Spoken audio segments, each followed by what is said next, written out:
ಪ್ರಿಯರೇ, ಕರ್ತನ ವಾಕ್ಯವನ್ನು ಸ್ತುತಿಸಿರಿ. ನಾನು ತಾಯಿ ಮರ್ಸಿಲಿನ ಹೊರೋ. ನಿಮ್ಮೆಲ್ಲರಿಗೂ ಹೃತ್ಪೂರ್ವಕ ಶುಭಾಶಯಗಳು. ಇಂದು ಮಾರ್ಚ್ 9ನೇ ದಿನ, 2026ನೇ ವರ್ಷದ 3ನೇ ತಿಂಗಳು. ಥೀಮ್: ಭಗವಂತನಲ್ಲಿ ನಂಬಿಕೆ ಇಡಿ. ಮೊದಲ ಸಣ್ಣ ಪ್ರಾರ್ಥನೆ. ಸ್ವರ್ಗೀಯ ತಂದೆಯೇ, ಇಂದು ನಾವು ನಿಮ್ಮ ವಾಕ್ಯವನ್ನು ಕೇಳಲು ನಮ್ಮ ಹೃದಯಗಳನ್ನು ತೆರೆಯುತ್ತೇವೆ. ಸತ್ಯದ ಮಾರ್ಗವನ್ನು ನಮಗೆ ತೋರಿಸುತ್ತೇವೆ. ಆಮೆನ್. ಬೈಬಲ್ನಲ್ಲಿರುವ ಅವರ ಒಂದು ಮಾತನ್ನು ಉಲ್ಲೇಖಿಸಿ. ಜ್ಞಾನೋಕ್ತಿಗಳು ಅಧ್ಯಾಯ 3 ಪದ್ಯ 5.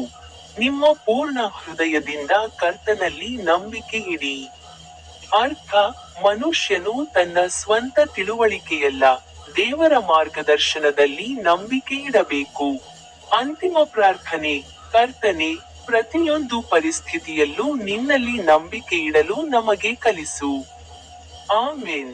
ನಿಮ್ಮೆಲ್ಲರಿಗೂ ಹೃತ್ಪೂರ್ವಕ ಶುಭಾಶಯಗಳು.